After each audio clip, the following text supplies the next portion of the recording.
Okay, we're going to continue on in our Father's Word. This is Acts chapter 22, verse 22.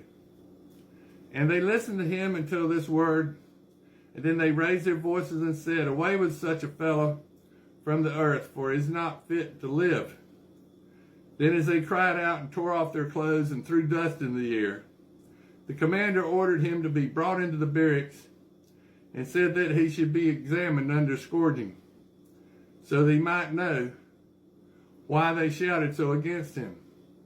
And as they bound him with thongs, Paul said to the centurion who stood by, "Is it lawful for you to scourge a man who is a Roman and uncondemned?" When the centurion heard that, he went and told the commander, saying, "Take care what you do, for this man is a Roman." Then the commander came and said to him, "Tell me, are you a Roman?" He said, "Yes." And the commander answered, "With a large sum I obtained this citizenship." And Paul said, "But I was born a citizen." Then immediately those who were about to examine him withdrew from him, and the commander was also afraid.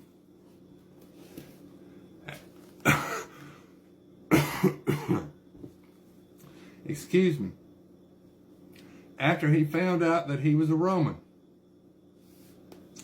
and because he had bound him.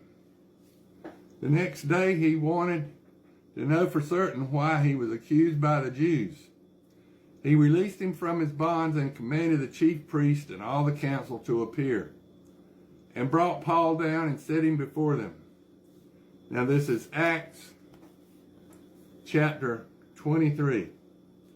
Then Paul, looking earnestly at the council, said, "Men and brethren, I have lived in a good conscience before God until this day." And the high priest, Ananias, commanded those who stood by him to strike him on the mouth. Then Paul said to him, "God will strike you, you whitewashed wall, for you sit to judge me according to the law, and do you command me to be struck contrary to the law?"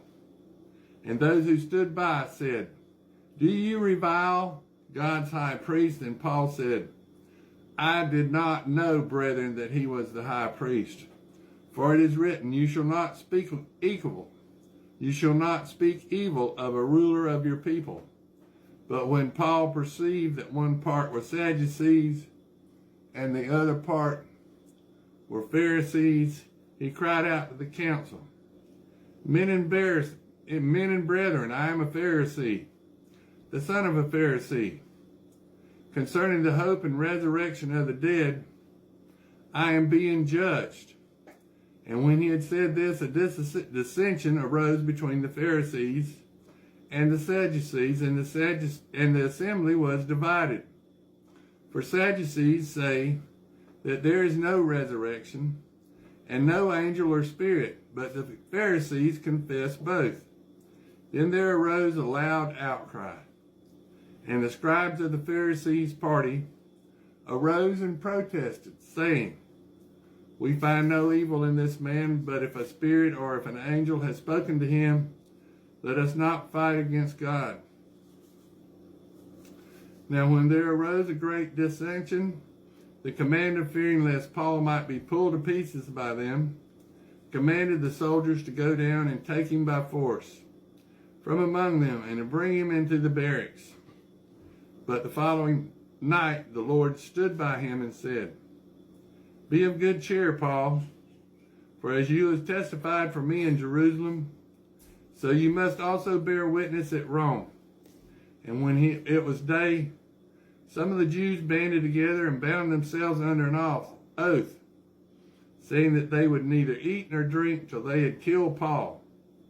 Now there was among them more than 40 who had formed this conspiracy. And they came to the chief priests and elders and said, "We have bound ourselves under a great oath that we will eat nothing until we have killed Paul. Now you therefore, together with the council, suggest to the commander that he be brought down to you tomorrow, as you were going to make further inquiries concerning him. But we will be ready to kill him before he comes near." So when Paul's sister's son heard of their ambush, he went and entered the barracks and told Paul. Then Paul called one of the centurions to him and said, "Take this young man to the commander, for he has something to tell him." So he took him and brought him to the commander and said, "Paul, the prisoner called me to him and asked me to bring this young man to you. He has something to say to you." Then the commander took him by the hand and went aside and asked privately, "What is that you have to tell me?"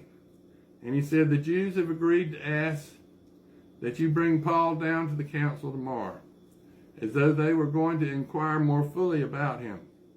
But do not yield to them, for that more than 40 of them lie in wait for him, men who have bound themselves by an oath that they will neither eat nor drink till they have killed him. And now they are ready, waiting for the promise from you." So the commander let the young man depart and commanded him, "Tell no one that you have revealed these things to me." And he called for 2 centurions, saying, "Prepare 200 soldiers, 70 horsemen, and 200 spearmen to go to Caesarea at the 3rd hour of the night, and provided mounts to set Paul on, and bring him safely to Felix the governor." He wrote a letter in the following manner: "Claudius Lysias, to the most excellent governor Felix, greetings. This man was seized by the Jews and was about to be killed by them. Coming with troops, I rescued him, having learned that he was a Roman. And when I wanted to know the reason they accused him, I brought him before their council. I found out he was accused concerning questions of their law, but had nothing charged against him deserving death or chains. And when it was told me the Jews lay in wait for the man, I sent him immediately to you and commanded his accusers to state before you the charges against him. Farewell."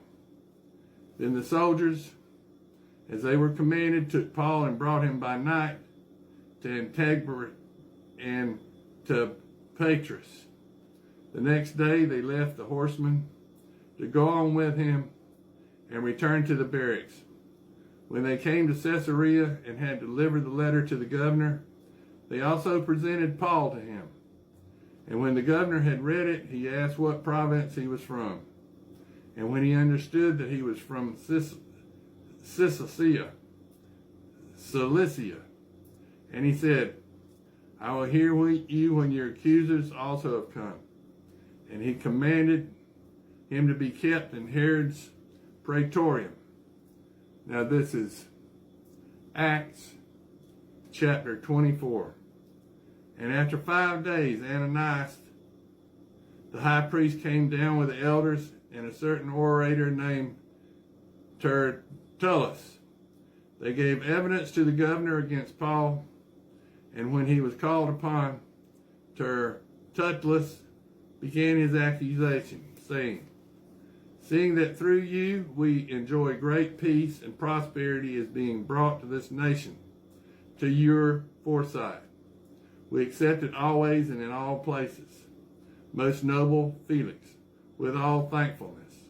Nevertheless, not to be tedious to you any further, I beg you to hear, by your courtesy, a few words from us. For we have found this man as a plague, a creator of dissension among all the Jews throughout the world, and a ringleader of the sect of the Nazarenes. He had tried to profane the temple. We seized him and wanted to judge him according to our law. But the commander Lysias came by and with great violence took him out of our hands, commanding his accusers to come to you. By examining him yourself, you will ascertain all these things of which we accuse him." And the Jews also assented, maintaining that these things were so. Then Paul, after the governor had nodded to him to speak, answered, "Inasmuch as I know that you have been for many years a judge of this nation, I do more than cheerfully answer